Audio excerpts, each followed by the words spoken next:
우리 함께 하나님 말씀 보도록 하겠습니다. 출애굽기 2장 1절에서 10절까지 말씀입니다. 출애굽기 2장 1절에서 10절까지 말씀, 우리 한 절씩 교독하고 마지막 절 합독하도록 하겠습니다. 1절 제가 먼저 봉독합니다. 레위 가족 중 한 사람이 가서 레위 여자에게 장가 들어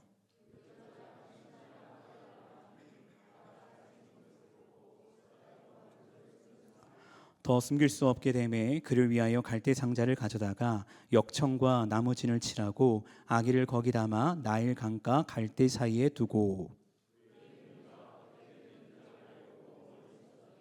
바로의 딸이 목욕하러 나일강으로 내려오고 시녀들은 나일 강가를 거닐 때에 그가 갈대 사이에 상자를 보고 시녀를 보내어 가져다가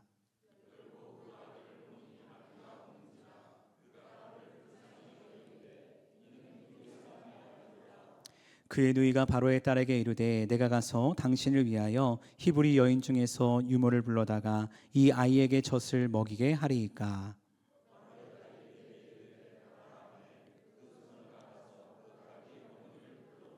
바로의 딸이 그에게 이르되 이 아기를 데려다가 나를 위하여 젖을 먹이라. 내가 그 삭슬 주리라. 여인이 아기를 데려다가 젖을 먹이더니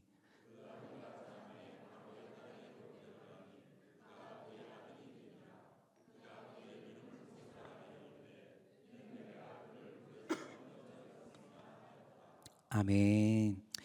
네, 오늘 함께 출애굽기 2장 말씀 통해서 건져내심이란 주제를 가지고 함께 말씀을 나누고자 합니다. 오늘 오랜만에 여러분과 함께 수요 예배 함께 말씀을 나누게 되어지는데요. 어떤 말씀을 나눌까 고민을 했습니다. 이번 주가 추수감사 주일이니까 감사에 대한 말씀을 나눌까, 아니면은 우리가 태신자 초청 예배를 마친 지 얼마 안 됐으니까 또 한 영혼에 대한 소중함에 대한 말씀을 나눌까, 이런 저런 고민을 하다가 달력을 보며 생각해 보니까 내일이 어떤 날이죠? 내일이 수능 날입니다. 그래서 오늘 본 말씀을 통해서 믿음의 부모로서 우리 자신의 정체성을 한번 되짚어보고 더 나아가서 우리 수험생들을 위해서도 기도하며 나아가는 그런 시간이 되기를 소망합니다. 여러분은 여러분의 자녀들을 너무나 사랑하시죠? 안 사랑하세요?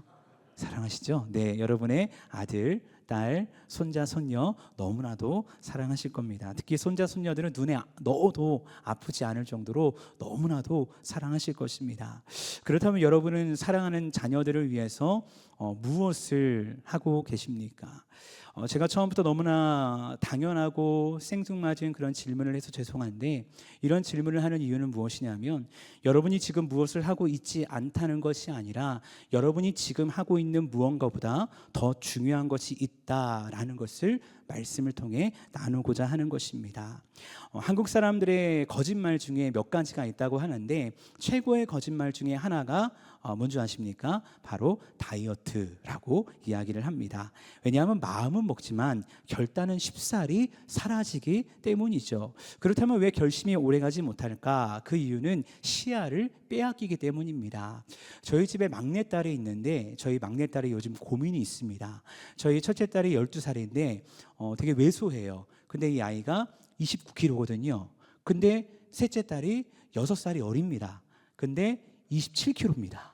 그래서 이 아이가 요즘 고민에 빠졌어요. 다이어트를 해야 된다라는 고민에 빠져 있는 거예요. 그러다가 얘가 기분이 좋아질 때가 있는데 저녁에는 27kg인데 다음날 아침에 재보니까 26.9kg가 나와요. 그럼 그걸 보면서 와, 내가 26kg가 됐다고 막 기뻐하면서 좋아하는데 제가 거기다 찬물을 껴안치죠. 저녁에 되면 또 27kg가 될 거야 라고 이렇게 이야기를 하곤 합니다.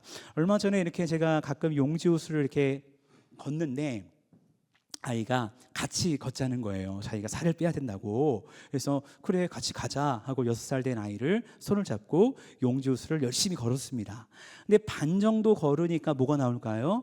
정우상가의 화려한 불빛과 먹을 것들이 나오는 거죠. 그러니까 반 정도 걷고 난 다음에 이 아이가 아빠 나 너무 힘들어 안 되겠어 저거 먹어야 되겠어 하면서 시야가 먹을 거에 뺏겨가지고 결국은 걷지도 않고 제대로 걷지도 않고 먹을 것만 왕창 먹고 집으로 돌아왔던 그런 시간이 있었습니다. 여러분, 우리는 인생을 살아가면서요, 이처럼 뭔가 결심하고 뭔가 하나님 앞에 결단을 하지만 시야가 이리저리 빼앗길 때가 많이 있다는 것입니다. 그런데 성경은 그런 우리의 삶을 이렇게 말씀하고 있습니다. 그래서 우리에게 이런 말씀을 주시는데요, 고린도서 4장 18절 말씀 가운데 우리가 주목하는 것은 보이는 것이 아니요 보이지 않는 것이니 보이는 것은 잠깐이요 보이지 않는 것은 영원함이라 라고 우리에게 말씀하고 있다는 것입니다. 여러분, 특별히 우리가 부모로서 살아갈 때, 한국 교육의 현실 속에서 크리스천 부모로 살아갈 때 참 쉽지 않습니다. 자녀들을 양육하면서 신앙 안에서 세워나가야만 알지만 당장 눈에 보이는 학업의 현실과 경쟁의 사회 속에서 결과가 얼마나 중요한지 모른다는 것입니다. 그런데 여러분, 기억했으면 좋겠습니다. 보이는 것은 잠깐이요 보이지 않는 것은 영원하다고 우리 주님 말씀하셨다는 것입니다. 이런 관점에서 다시 한번 여러분 질문했으면 좋겠습니다. 여러분은 사랑하는 자녀들에게 무엇을 남기고 계십니까? 잠깐 있다 없어질 것을 남기고 계십니까? 아니면 영원한 것을 남기고 계십니까? 오늘 자녀에 대한 이야기를 나누다 보니까 또 이렇게 가정에 대한 이야기를 잠깐 오픈을 하고자 하는데, 저희 집에 이제 3명의 자녀가 있는데 둘째 아들이 있습니다. 근데 참 개구장입니다. 이 아이가 지금 9살인데 4살 때 서울에 살 때 1년 동안 그 이대 목동병원이 근처에 있었거든요. 그 응급실만 밤에 3번이나 갔다 왔어요. 그러니까 다치는 거예요. 자꾸 놀다가 다치고, 뭐 이렇게 자기가 장난치다가 다리미에 화상을 입어서 다치고, 한 번은 어디 놀러 갔는데 이 아이가 막 놀다가 넘어졌는데 하필이면 모서리에 눈이 찍혀가지고 눈에서 피가 철철철 나가지고 갔는데 눈 위를 12반을 꼬매서 다치고, 그렇게 다치는 일들이 너무나 많이 있었거든요. 그러면서 이 아이가 정말 잘 자라나야 되는데 그런 염려를 가지고 아이를 키웠었습니다. 사실 창원으로 이사 와서도 정말 스펙타클한 그런 시간을 보냈었는데, 다들 아시겠지만 저희 가정이 처음으로 이 경상도라는 지역으로 이사를 오지 않았습니까? 그러니까 저희도 아이들이 잘 적응할까 염려를 했고, 많은 분들이 목사님 잘 적응하셨죠? 뭐 아이들 괜찮죠? 이렇게 물어보기도 했었습니다. 근데 창원에 오고 이제 3개월이 지나서 둘째 아이가 초등학교 입학을 했거든요. 근데 입학을 하고 3주 정도 되었을까요? 그때 학교 선생님이 전화가 온 거예요. 학부모 상담을 해야 되겠다고. 그래서 무슨 일일까 하고 학교를 찾아갔는데 선생님이 말씀하시기를 아이가 너무 산만하다는 거예요. 그러면서 아이가 아무래도 ADHD 같으니까 병원을 가서 검사를 해보고 아이를 빨리 약을 먹이면 좋겠다, 이런 이야기를 선생님이 하시는 것입니다. 겉으로 보기에는 문제가 없었기 때문에 잘 적응한 줄 알았었는데, 아이의 입장에서 생각할 때 본인이 태어나서 7년 동안 살았던 지역을 떠나고 또 서울 친구들을 만날 수 없다는 그 어린이집 유치원부터 함께했던 친구들과 이제 헤어진 거거든요. 그것이 아이에게 좀 충격이었던 것 같아요.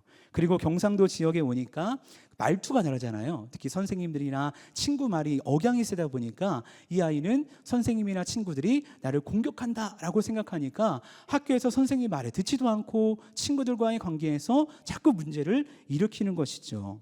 사실은 작년 1학기 때 어떤 조치를 취했냐면, 아내가 매일마다 아이와 학교를 같이 갔습니다. 그래서 수업 시작부터 끝나는 시간까지 아이가 학교에 잘 적응할 수 있도록 이렇게 도와주고 같이 밥도 먹고 이렇게 행동을 관찰하는 그런 시간을 가졌죠.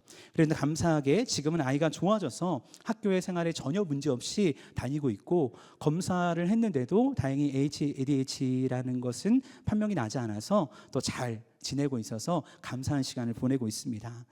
사실 지금에서야 이렇게 쉽게 제가 이야기를 하지만 당시 상황 속에서는 참 여러 가지 어려움이 있었습니다.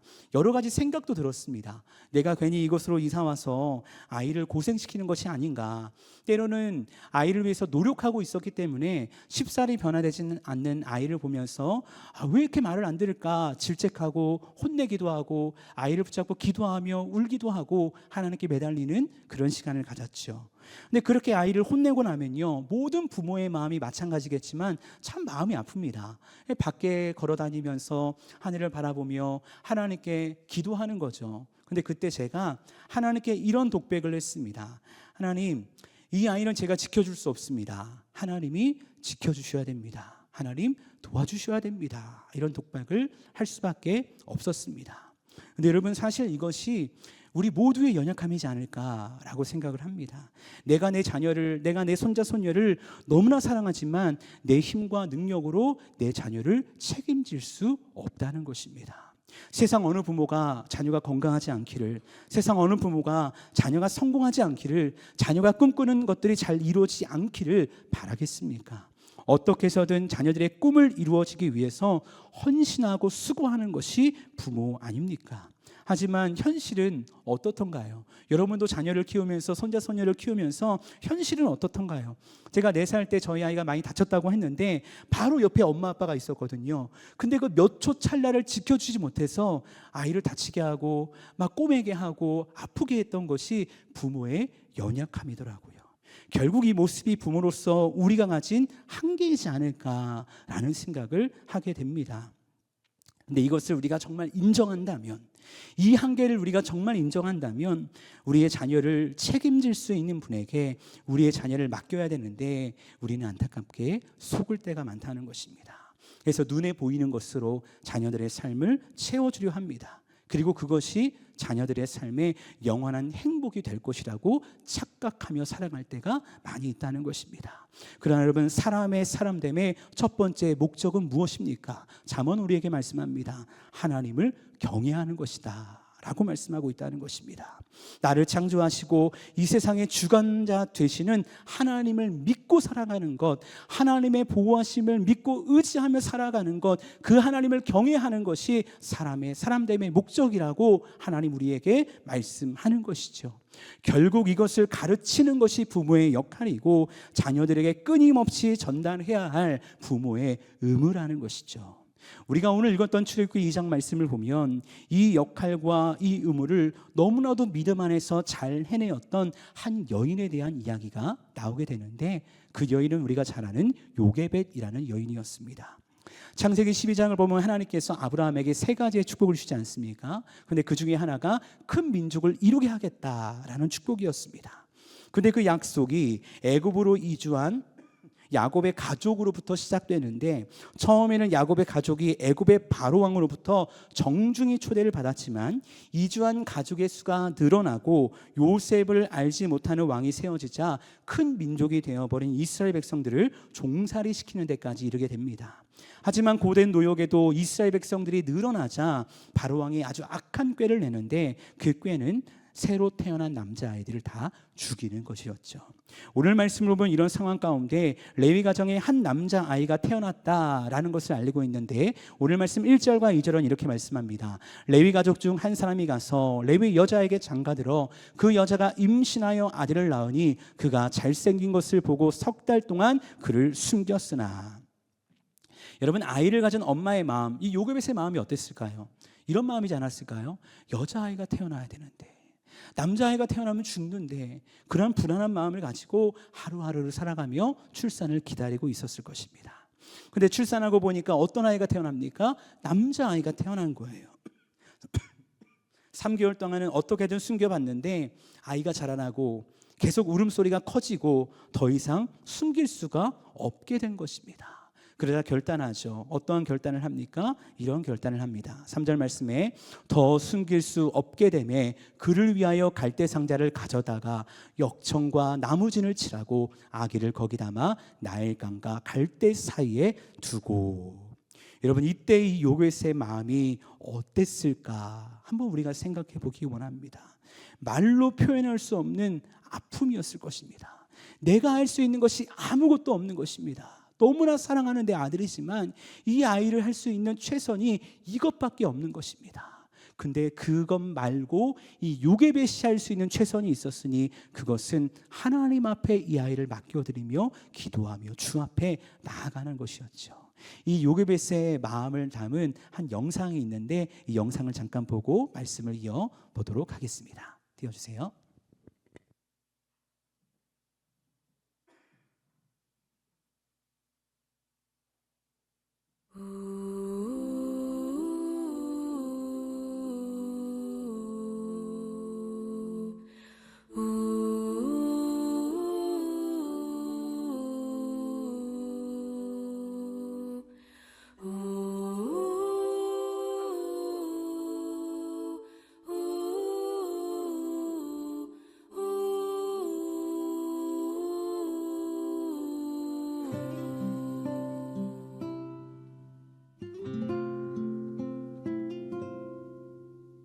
작은 갈대 상자 물이 새지 않도록 역청과 나무진을 칠하네.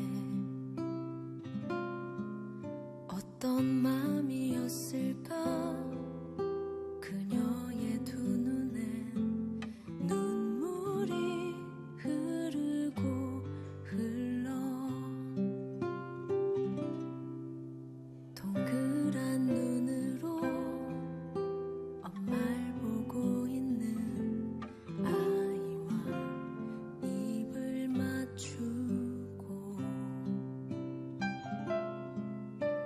상자를 덮고 가까이에 띄우며 간절히 기도했겠지.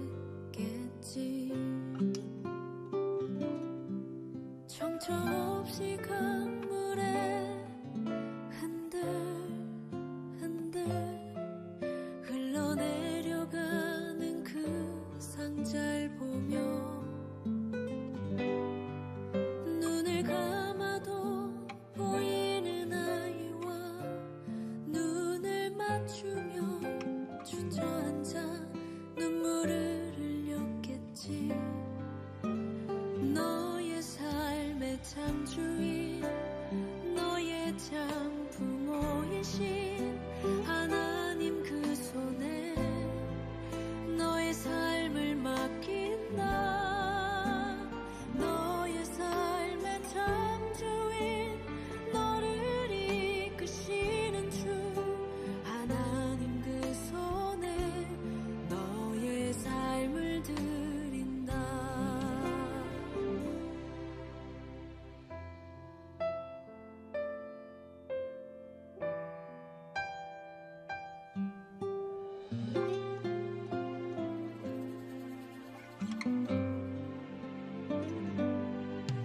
어떤 마음이었을까 그녀의 두 눈에 눈물이 흐르고 흘러. 정처 없이 강물에 흔들흔들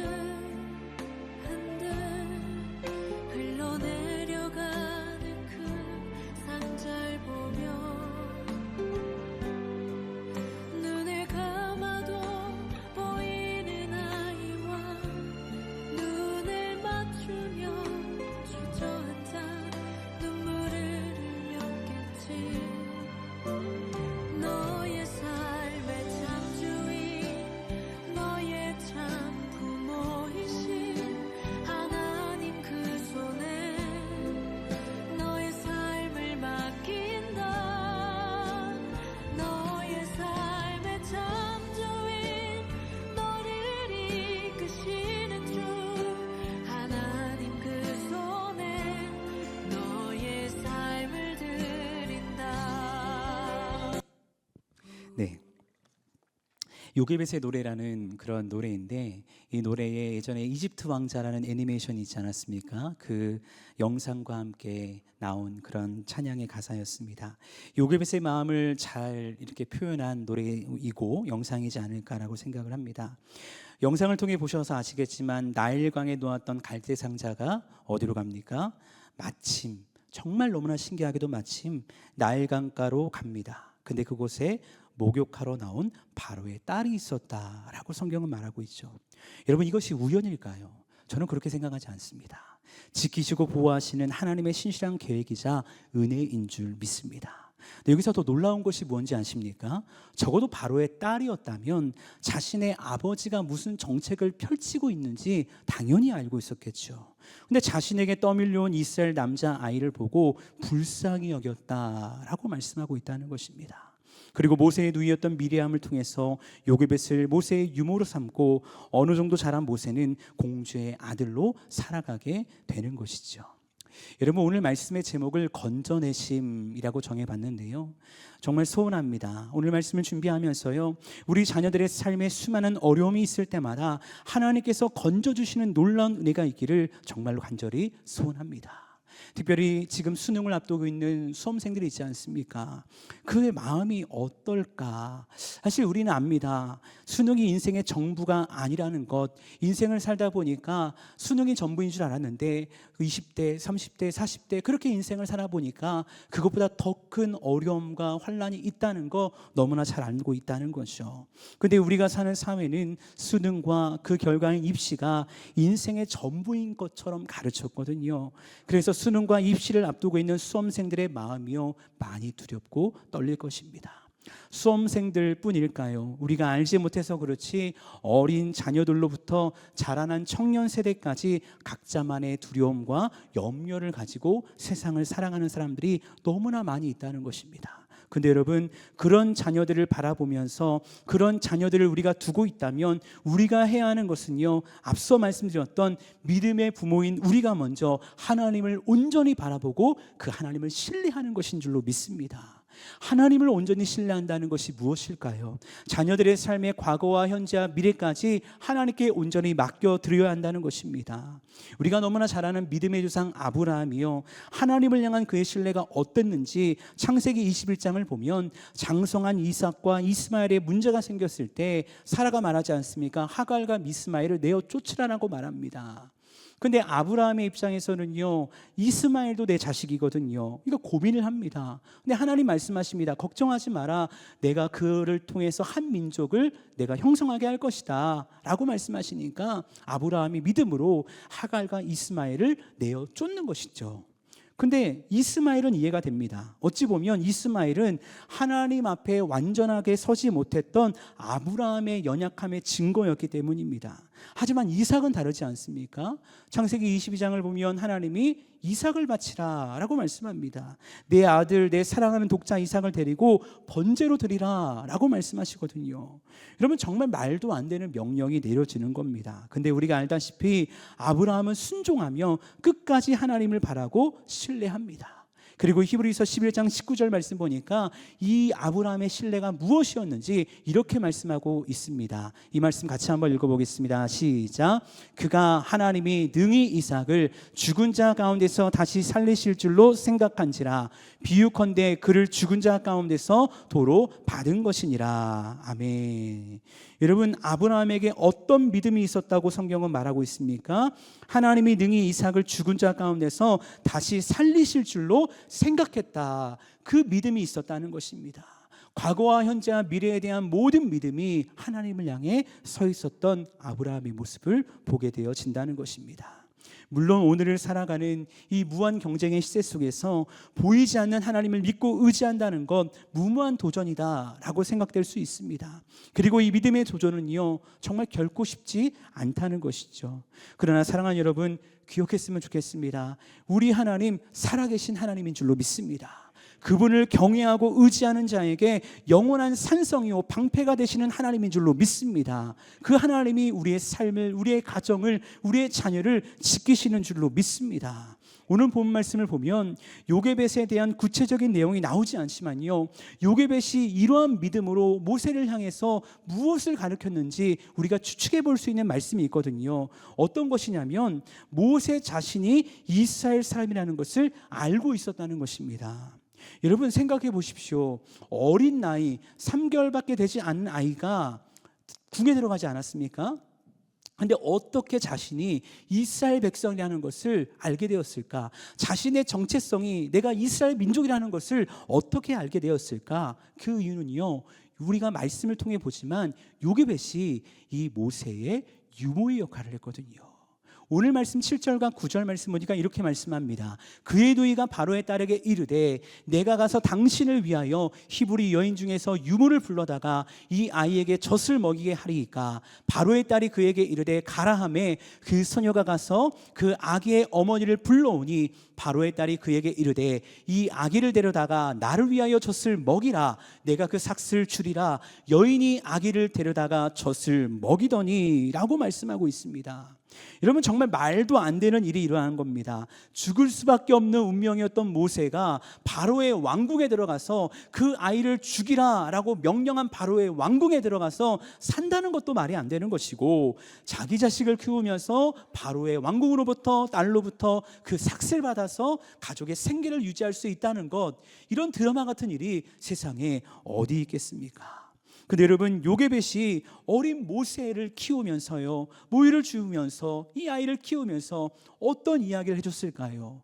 너는 하나님이 지키시는 아이야. 너는 하나님을 의지해야 돼. 넌 이스라엘 백성이야. 이런 이야기를 하지 않았을까요?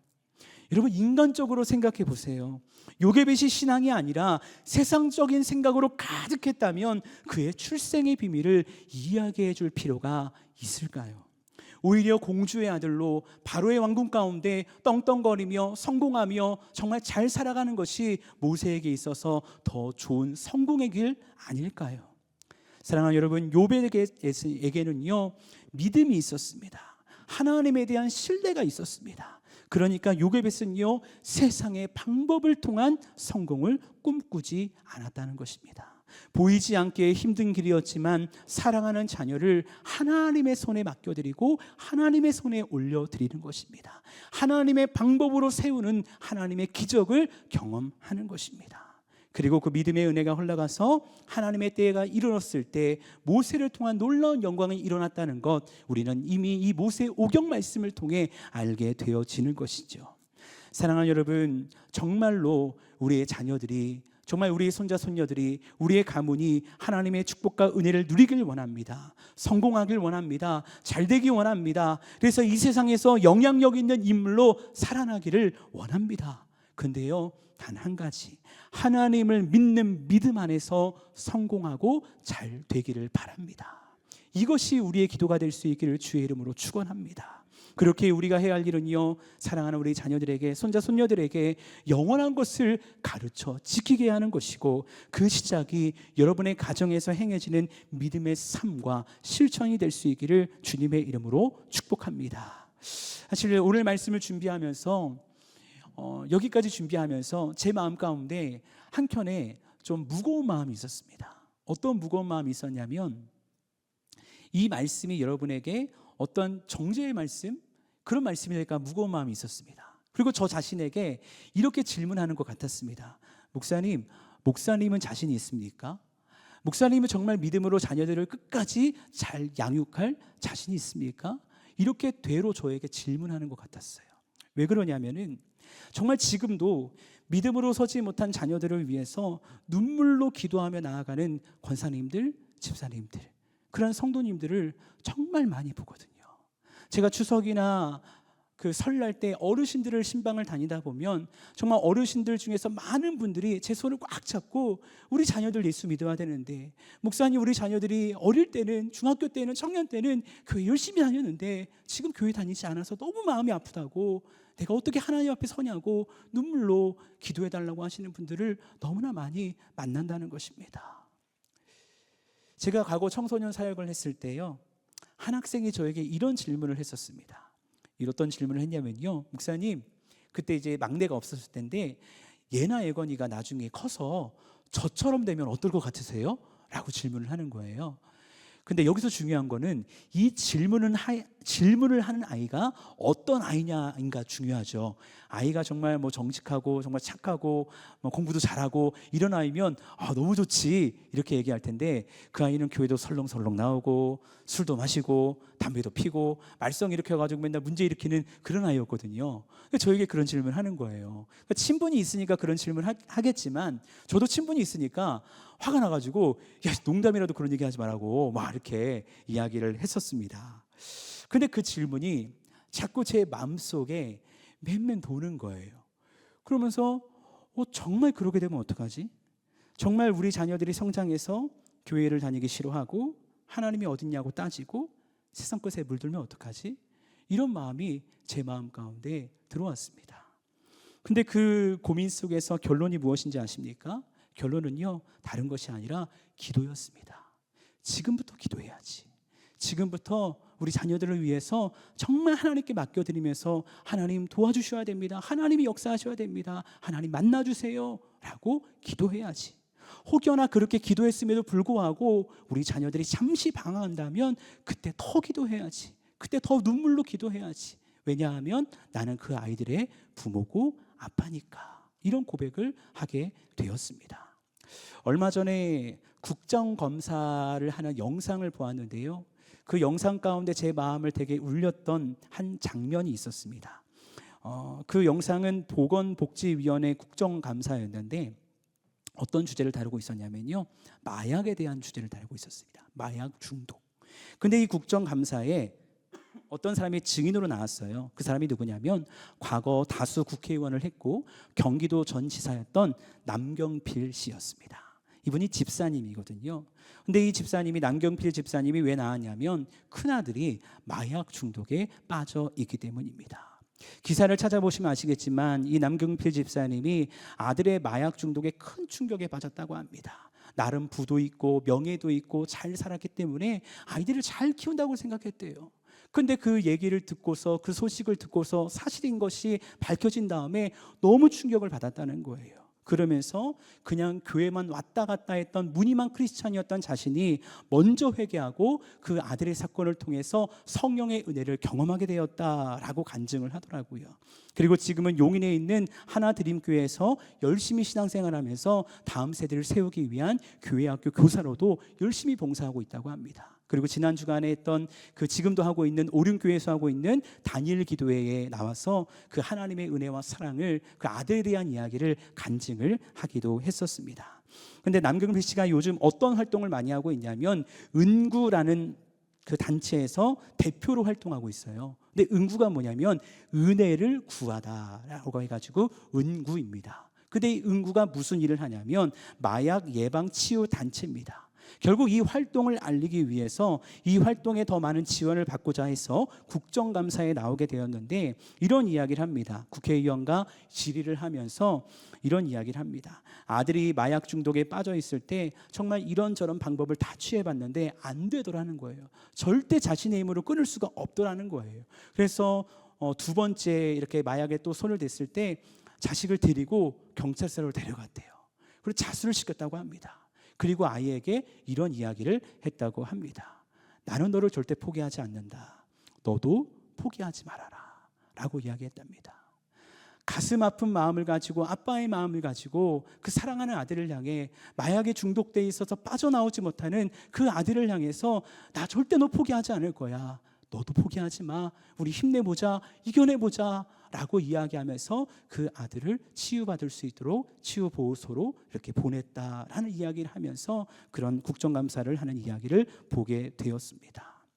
여러분, 사실 이거면 충분한 거 아닙니까? 우리가 부모로서 내게 맡겨주신 자녀를 위해서 끝까지 사랑하고 기도한다면 어떻게 될까요? 지금 우리의 자녀의 모습이 어떠하든 상관없이 그 자녀를 향한 아버지 하나님의 마음을 가지고 하나님이 우리의 가정 가운데 보내주신 우리의 자녀, 우리 손자 손녀를 위해서 기도하며 나아갈 때에 하나님이 주시는 놀라운 회복이 일어나게 될 줄로 믿습니다. 우리보다 우리의 자녀를 너무나 사랑하시는 그 하나님께서 우리의 자녀들을 하나님의 때에 가장 좋은 길로, 가장 완전한 길로 인도하실 줄 믿습니다. 그렇게 이 시간 그 하나님을 바라보며 이 시간 우리의 자녀들을 하나님께 올려드리며 특별히 내일 수험생을 앞두고 있는 우리 수험생들을 위해서도 함께 기도하며 나아가는 이 밤 될 수 있기를 주님의 이름으로 축원합니다. 함께 이 시간 찬양하며 기도했으면 좋겠습니다. 우리 하나님의 음성을 함께 찬양하며 나아갈 때 우리가 깊은 웅덩이와 수렁에 빠질지라도 끌어주시고 우리를 튼튼하게 세워주시는 아버지의 사랑이 있음을, 그 사랑이 우리의 삶과 우리 가정 가운데 충만하기를 원하는 마음으로 우리 함께 찬양하며 기도하며 주 앞에 나아가도록 하겠습니다. 함께 찬양합니다. 하나님의 음성을, 하나님의 음성을 듣고자 기도하며 귀를 기울이시고 내 기도를 들어주신다 하네. 깊은 웅덩이와 깊은 웅덩이와 수렁에서 끌어주시고 수렁에서 끌어주시고 나의 발을 반석 위에 세우시사 발을 반석 위에 세우시사 나를 튼튼히 하셨네. 새 노래로 부르자. 새 노래로 부르자 랄라라 하나님께 올릴 찬송이 새 노래로 부르자 하나님 사랑을 주를 의지하고 주를 의지하고 교만하지 않으면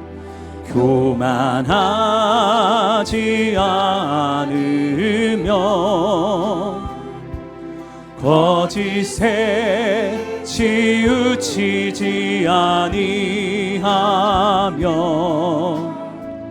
복이 있으리라. 여호와 나의 주는 여호와 나의 주는 크신 권능의 구주라. 크신 권능의 구주라 아멘. 그의 크신 권능으로 크신 권능으로 우리들을 사랑하여 주시네. 새 노래로 부르자 랄랄라 하나님께 올릴 찬송을 새 노래로 부르자 하나님 사랑을 새 노래로 부르자. 새 노래로 부르자 랄랄라 하나님께 올릴 찬송을 새 노래로 부르자 하나님 사랑을. 시간 함께 기도하기를 원합니다. 시간 먼저 기도하며 나아가길 원하는 것은 우리가 믿음으로 온전히 하나님을 바라보지 못했던 우리의 연약함이 있었다면 그 연약함을 회개하며 나아가길 원합니다. 요기배처럼 정말 하나님을 신뢰하며 하나님을 의지하며 하나님께 맡겨드려야 되는데 하나님을 의지하지 못했던 하나님을 바라보지 못했던 우리의 연약함이 있었습니다. 주님 용서하여 주시고 다시 한번 우리가 믿음의 품으로서 정말 믿음의 관점을 분명히 함으로 주를 바라보게 하여 주시옵소서. 그 믿음으로 말미암아 우리의 가정이 우리의 자녀가 하나님 안에서 온전히 세워질 수 있는 믿음의 가정으로 믿음의 자녀로 세워질 수 있도록 역사하여 주시옵소서. 우리 주여 한번 외치며 함께 동성으로 기도하며 나아갑니다. 주여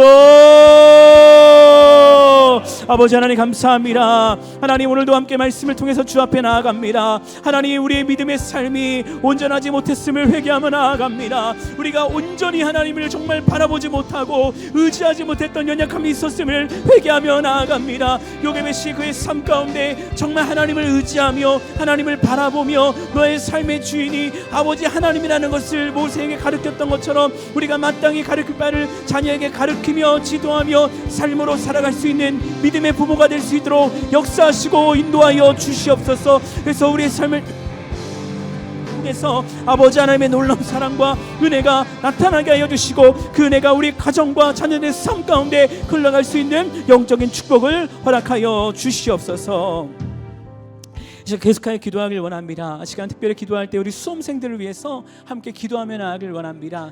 앞에 보시면 23명의 수험생의 명단이 있습니다. 우리 교회 안에 있는 우리 지체 가정 가운데 있는 우리 귀한 지체들 한 명 한 명의 이름을 우리가 하나님께 올려드리며 이 시간 이들을 위해서 기도했으면 좋겠는데요. 우리 23명의 명단을 하나님께 올려드립니다. 강현지, 강지훈, 길하늘, 김동현, 김민지, 김세찬, 김양연, 김예인, 김인경, 김지은, 김진혁, 김채원, 류가윤, 박현, 오정현, 이기쁨, 이승연, 이예찬, 이일애, 이하영, 장승원, 정찬호, 최정우. 하나님, 이 23명의 영혼들을 하나님 앞에 올려드립니다. 수능으로 인한 두려움과 떨림이 사라지게 하시고 하나님의 평강을 경험케 하여 주시옵소서. 때를 따라 도우시고 건지시는 하나님의 은혜를 내일 경험할 수 있도록 하나님 평강의 은혜로 채워 주시옵소서. 무엇보다 하나님의 지혜와 총명으로 그동안 수고하고 애쓴 학업의 능력을 잘 발휘할 수 있도록 하나님 내일 수능날 시작부터 끝나는 시간까지 최상의 컨디션으로 우리 23명의 귀한 학생들 붙잡아 주시옵소서. 하나님께 올려드리며 주여 한번 외치며 다시 한번 기도하며 나아갑니다. 기도하겠습니다. 주여, 아버지 하나님, 귀한 23명의 수험생들을 하나님께 올려드립니다.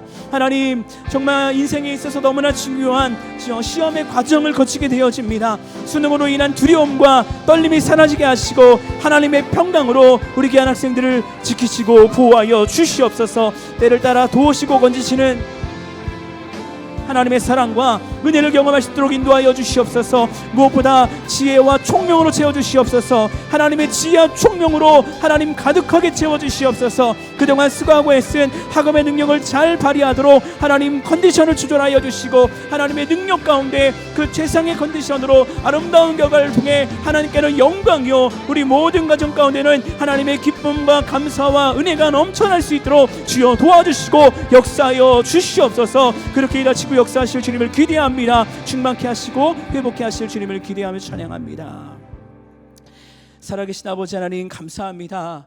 오늘 이 밤 우리에게 말씀하여 주셔서 우리가 믿음의 부모로서 우리의 가정 가운데 어떠한 자로 서 있어야 될지 오늘 요게벳을 통해서 우리의 삶을 되돌아보게 하시니 참으로 감사를 드립니다. 하나님, 하나님을 의지하지 못하고 하나님을 온전히 바라보지 못했던 우리의 연약함이 있었다면 용서하여 주시옵소서. 믿음의 부모로서 믿음의 삶과 실천으로 믿음의 본이 되지 못했던 우리의 연약함이 있었다면 주여 용서하여 주시옵소서. 그하여 우리의 삶 가운데 다시 하나님을 붙잡고 하나님을 의지하며 나아갔을 때 우리의 가정 가운데, 우리의 자녀 가운데, 우리의 손자 손녀 가운데 하나님의 은혜가 넘쳐나는 믿음의 부요함의 축복이 넘쳐날 수 있도록 도우시고 역사하여 주시옵소서. 그래서 이 시대 가운데 아브라함의 하나님이 이삭의 하나님이 되어지고 이삭의 하나님이 야곱의 하나님이 되어지는 그 영적 흐름의 축복이 우리 모든 가정 가운데 흘러갈 수 있도록 성령님 역사하여 주시옵소서. 특별히 하나님 23명의 수험을 보게 되는 수험생들을 하나님 앞에 올려드립니다. 수능으로 인한 스트레스와 두려움과 떨림이 사라지게 하여 주시옵소서.